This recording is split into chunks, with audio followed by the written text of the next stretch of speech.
The Dome of the Rock is one of the most iconic buildings in the world, showing up in travel posters everywhere as an integral part of the Jerusalem skyline. It's one of the most sacred sites in the world for Muslims today, believed to be the site of the Prophet Muhammad's night journey and ascension, a story briefly told in the Quran and expanded in later literature, in which Muhammad miraculously travels from Mecca to Jerusalem overnight before ascending into heaven to meet the prophets and God. The building is also a source of controversy, as it stands on the same spot as the first and second Jewish temples, the holiest site for Jews and a site of vital importance to their religious history. Control of the Temple Mount itself, or as it's called by Muslims, the Haram al-Sharif, the noble sanctuary, remains in a delicate political balance.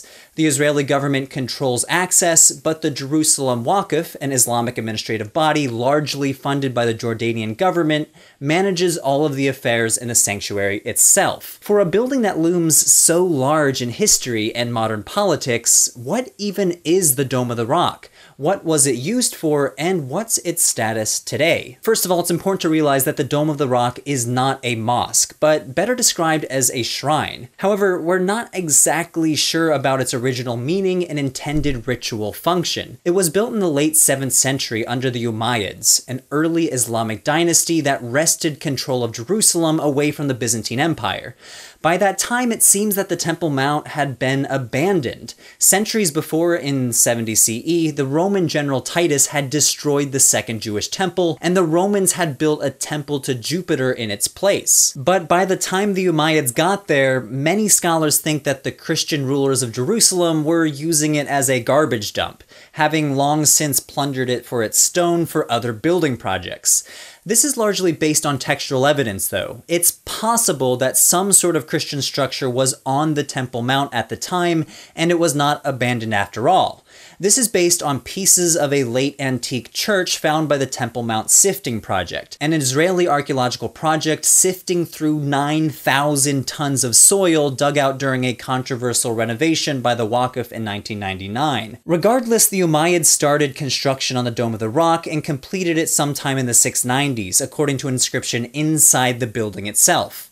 And although its octagonal shape is unique for Islamic architecture, this was not a unique shape for nearby Byzantine churches and shrines at the time. Octagonal churches could be found throughout the region. In fact, the archaeologist Rena Abner argues that the Dome of the Rock architects must have modeled it after the Church of the Kathisma only 3 miles away on the outskirts of Jerusalem. This octagonal church was active at the same time as the Dome of the Rock, and it also features a stone at its center, where it was believed that the Mother Mary had rested on her way to Bethlehem. You can still see this today. It's sitting on the side of a highway, and you can clearly see its original octagonal shape and the rock at its center. The interior space for both of these buildings was suited for walking around a stone. Scholars like to use the fancy term circumambulating, walking around a specific rock or pillar or some object, which was a common ritual practice in the late antique Mediterranean world. So it's likely that the Dome of the Rock was drawing on these cultural cues, purpose-built as a pilgrimage shrine, possibly to promote Muslim pilgrimage to Jerusalem. As for its symbolic meaning, its association with Muhammad's night journey actually doesn't become established until decades later. The Umayyad Caliph who built the Dome of the Rock, Abd al-Malik, might have built it with this in mind, but we're not sure. Now, of course, he knew the significance of the Temple Mount and may have built the Dome of the Rock as a visual symbol of authority over Christianity, as it would have been rivaling similar domes nearby, specifically the Church of the Holy Sepulchre. In fact, the dimensions of these two domes are almost identical, and there's an inscription inside the Dome of the Rock that specifically counteracts Christian theology by proclaiming Jesus was only a prophet and not God incarnate.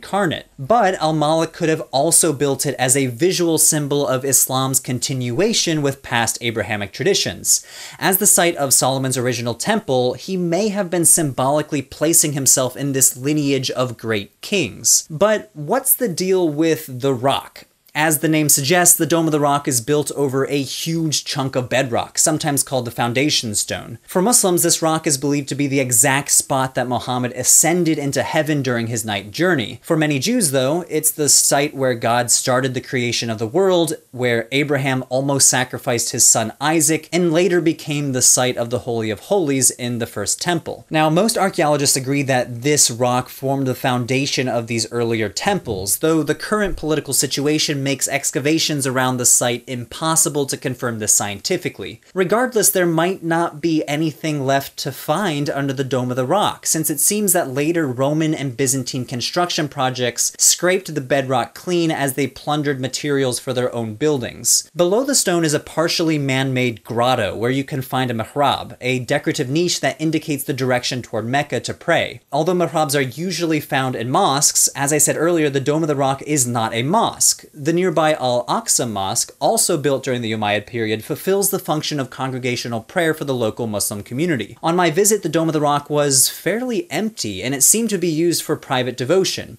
A few women were reading the Quran nearby, a few other men and women were walking around the stone, and in the grotto beneath there was one woman reading or praying by herself. But let's move on to the architectural overview. Another misconception about the Dome of the Rock is that we are looking at its original state of preservation, but the building as we see it today has undergone countless renovations over the centuries. Before the 16th century, for example, the exterior was decorated with mosaics rather than the tiles that we see today, which, in and of themselves, are 20th century replicas of Ottoman-era tiles. The Temple Mount sifting project, which I mentioned earlier, possibly has discovered thousands of fragments of this original mosaic, some of which are covered in gold. You can see them right here on the screen. The dome itself was originally copper, and the 10th century geographer Muqaddisi said it was gilded, but later during the Middle Ages it was covered with lead, which remained in place until the 20th century. In fact, old photographs show the lead dome still in place.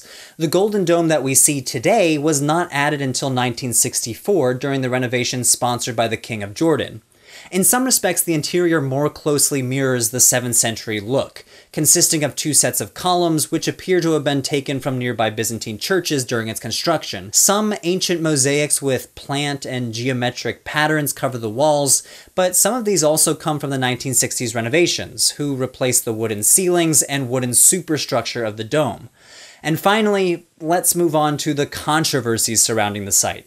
As you can imagine, since two major religions view this site as sacred, tensions can run high. Even whether you call it the Temple Mount or the Haram al-Sharif can be taken as a political statement. As of 2018, when I published this video, non-Muslims are generally not allowed inside the Dome of the Rock, except under special circumstances, like being affiliated with an archaeological research institute as I was. The plaza itself is open to Jews and non-Muslims in general, but they are not permitted to pray, read religious texts, or wear religious clothing. Many Jewish religious authorities, including the Chief Rabbinate of Israel, discouraged Jews from entering the site in the first place. The Holy of Holies was the most sacred part of the first and second temples. Even the high priest was not allowed to enter unless on Yom Kippur, the holiest day of the year for most Jews. According to these rabbis, because the precise location of the Holy of Holies is unknown, there's a risk of accidentally entering it, and therefore, according to them, it's best not to enter the site at all. Other rabbis are confident in their calculations of where the Holy of Holies was, so they permit Jews to enter the Temple Mount as long as they stay out of these no-go zones and follow the rules of not openly praying. For some fringe groups, though, controversies stem from the desire to build a third Jewish temple in its place. Jewish perspectives on this are diverse. Most conservative and Orthodox Jews in particular believe in the restoration of a temple, but they say it can only happen in the Messianic age after certain miraculous signs have been fulfilled.